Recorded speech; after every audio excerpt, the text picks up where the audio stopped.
Hello and welcome to another Magic the Gathering sealed deck building exercise.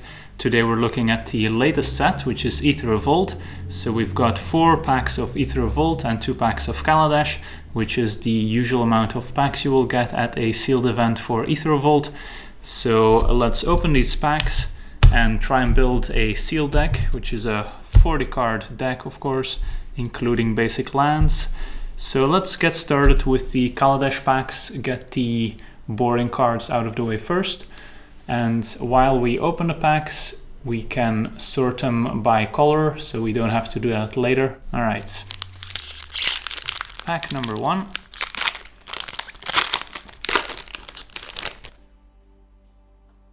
Start things off with a failed inspection. Demolish. 9th Bridge Patrol.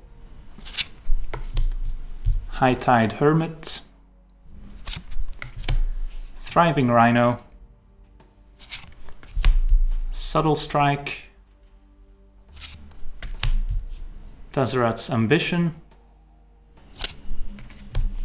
Metal Spinner's Puzzle Knot. Salivating Gremlins, Narnam Cobra, Bomat Bazaar Barge as our first uncommon, then a Arborback Stomper, Sequestered Stash, and our rare is an Angel of Invention. Sweet! So we've got a wrapping with an Angel of Invention, and our rare is an Angel of Invention. That's only fitting. Second Kaladesh booster. Also starting things out with a failed inspection. Cathartic Reunion. Acrobatic Maneuver. Nimble Innovator,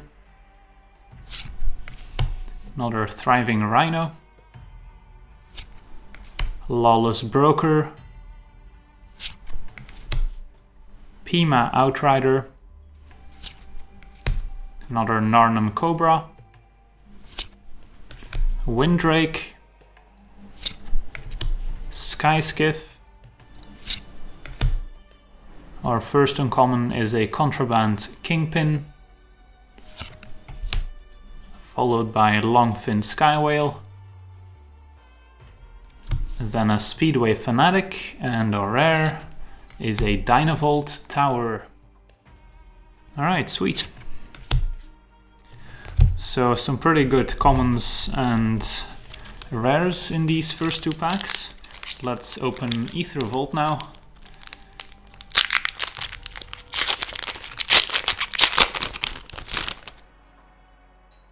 Where we start off with a Hinterland Drake, Conviction, Girapur Osprey, Renegade's Getaway, Silkweaver Elite, Aetherstream Leopard, Prizefighter Construct, Bastion Inventor, a Renegade Map, Welder Automaton, Ravenous Intruder, Crackdown Construct as our second uncommon, then a Perilous Predicament, and our rare is a Pias Revolution. On to Aether Revolt number 2.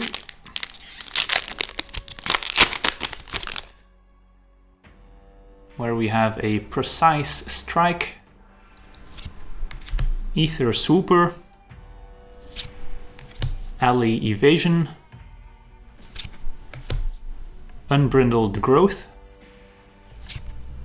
Night Market Aeronaut, Implement of Improvement, Welder Automaton, another Aether Stream Leopard, Iron Tread Crusher, Consulate Turret, Scrapper Champion as our first uncommon, followed by a Hungry Flames, Efficient Construction, and our rare is a Planar Bridge. Alright. And as our add card, a Planar Bridge. On to Aether Revolt number 3.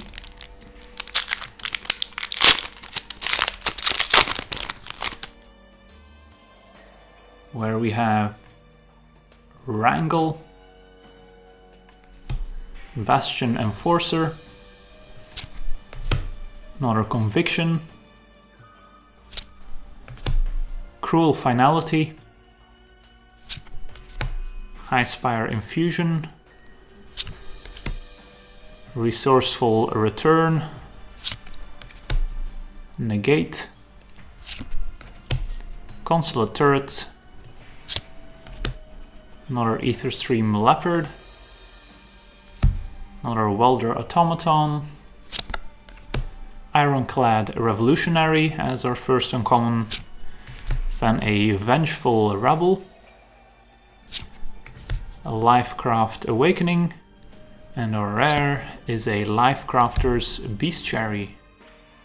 Alright, on to our final pack.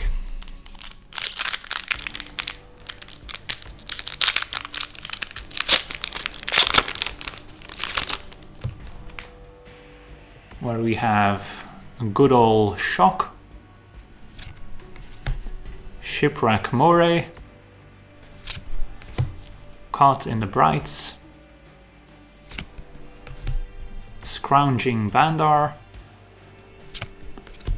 Daring Demolition, Prey Upon, Destructive Tampering, another Prizefighter Construct, Aether Poisoner, Foundry Assembler,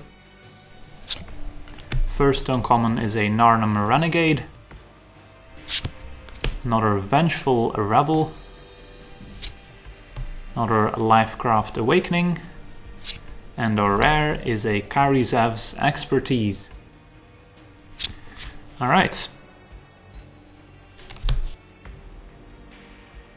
Alright, so now that we've opened all our packs, it's time to go over each color and kind of take a look at what we're working with.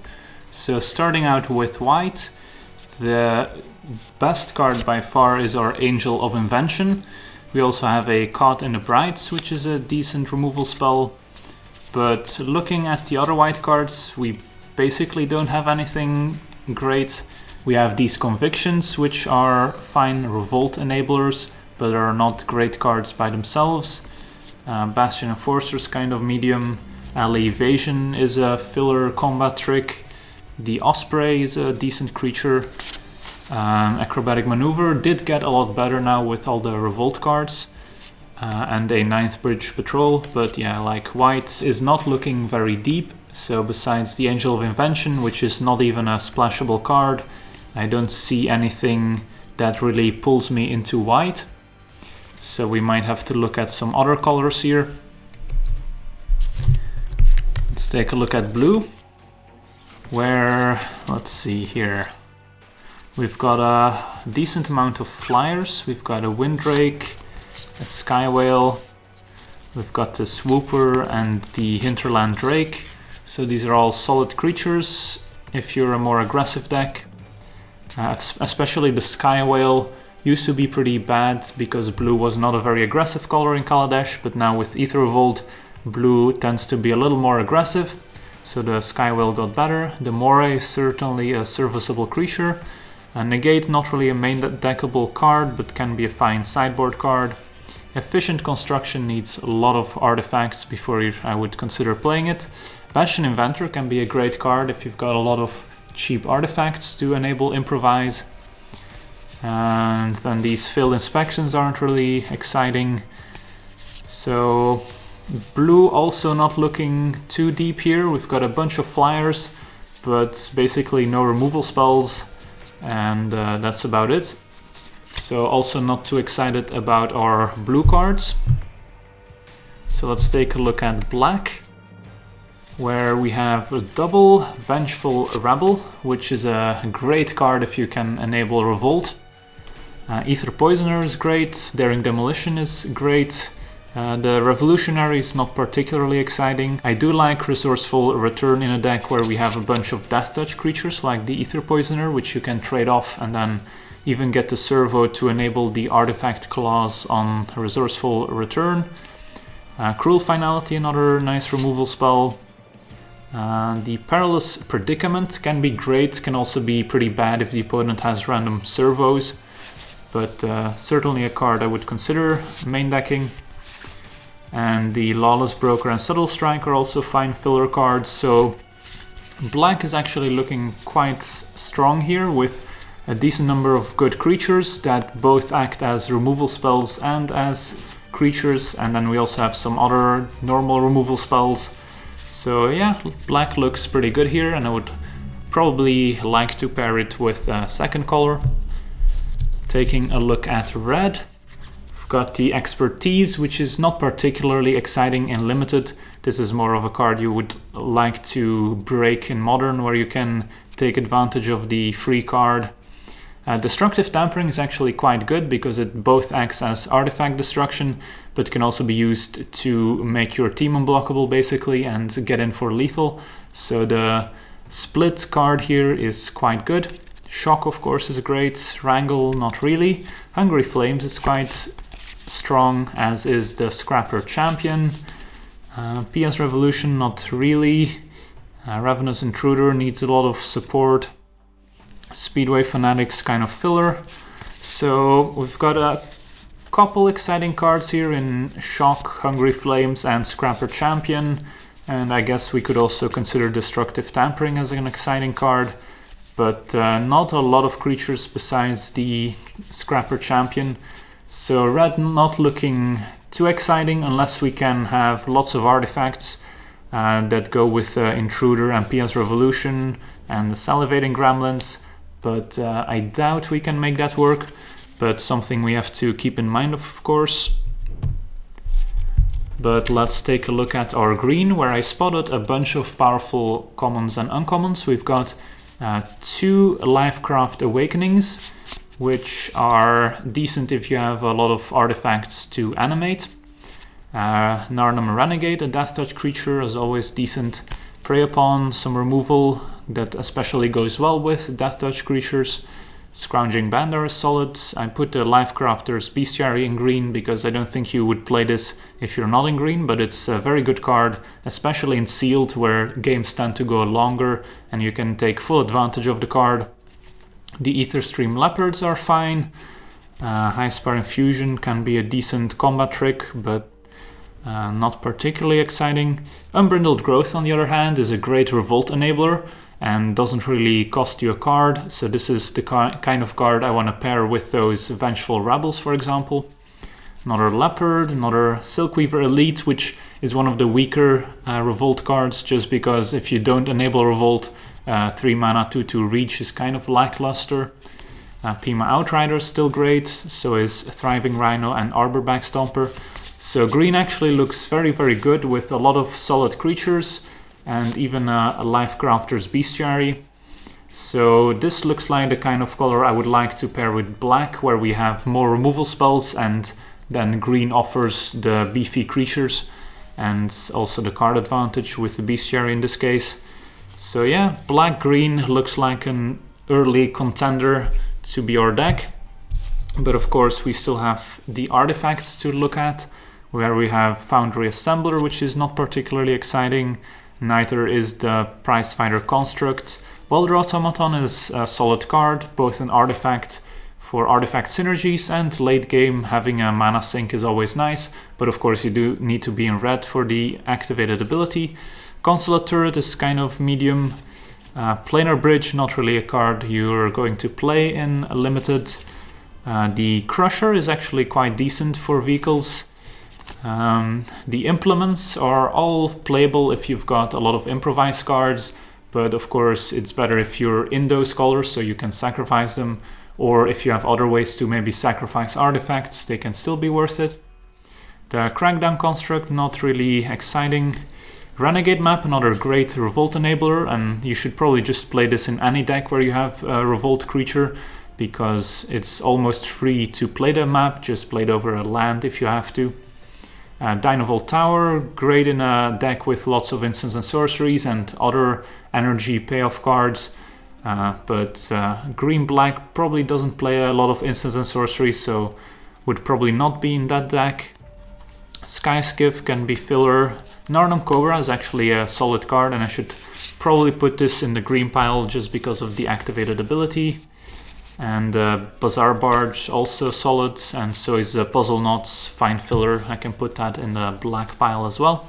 So yeah, some decent artifacts that would go well in the black-green deck.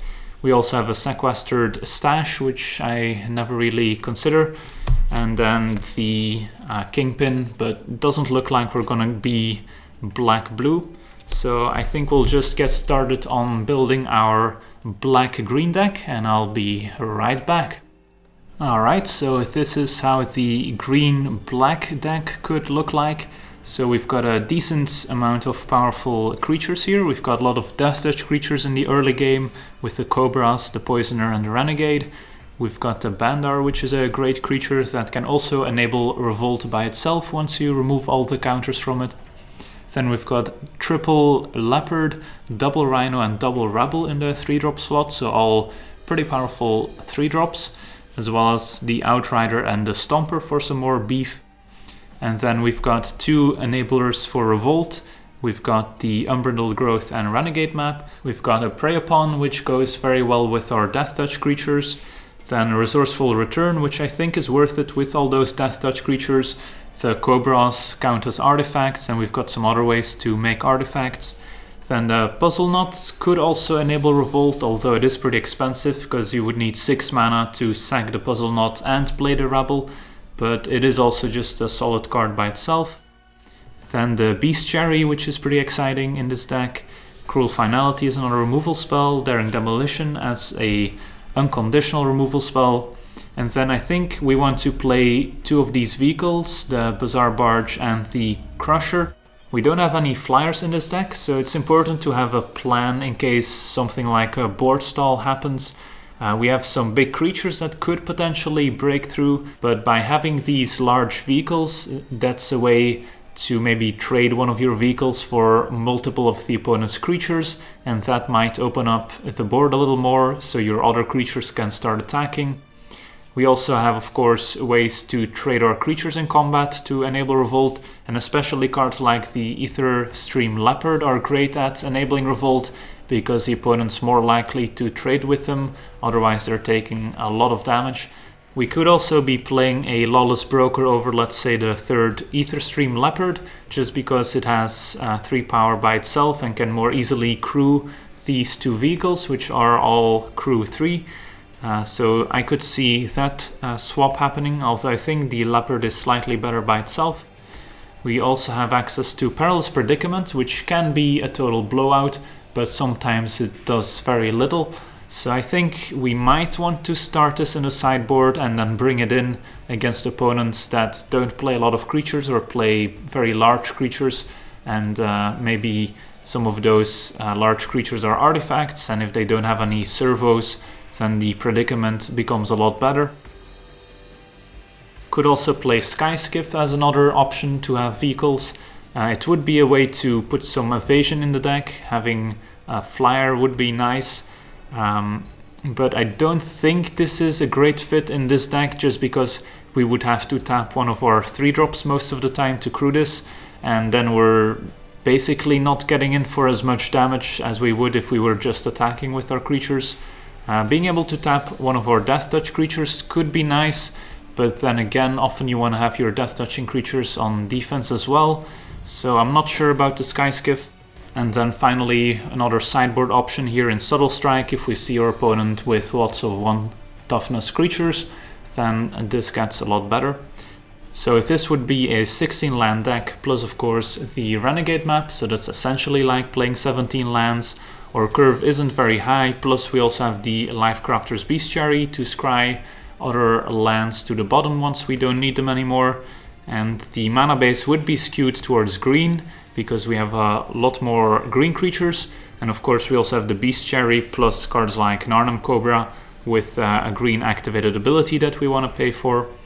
So I'm guessing if we're playing 16 lands, it would be 9 forests and 7 swamps. And that would give us a total of 10 green sources if we count a Renegade map. And then somewhere between 8 and 9 black sources if we also take into account the Unbrindled growth. So that would look pretty good. So I'm pretty happy with this deck, and I'm pretty sure I would end up playing this. But just to make sure, I want to check out green-red, because we did have some powerful red cards. Let's just be thorough and take a look at red-green. Alright, welcome back. This is how the red-green deck would look like. As you can see, not a ton has changed. The main difference here is that we have a few more 2-drops. We have Double Welder Automaton and Speedway Fanatic, which are fine 2-drops. They're not exciting, but they do their job of coming down on turn 2, getting in some damage, and then later in the game they both have some utility with the activated ability and giving our vehicles haste right away. We also have some removal spells still in Shock, Hungry Flames, and in some way also the Destructive Tampering. Then the biggest pickup, I think, is the Scrapper Champion, which is great by itself but also works well with our other energy creatures. So overall, red-green doesn't look bad. It still has some removal, which is slightly weaker than the black removal, I think. It's a bit more aggressive since we've got more 2-drops, and the Scrapper Champion is also a pretty aggressive card. We do lose some of the late game staying power that black has, because the black cards offer more 2-for-1s. We've got the Vengeful Rebel, which can be a 2-for-1. We've got the Puzzle Knot, which draws 2 cards, and the Resourceful Return can also draw 2 cards basically.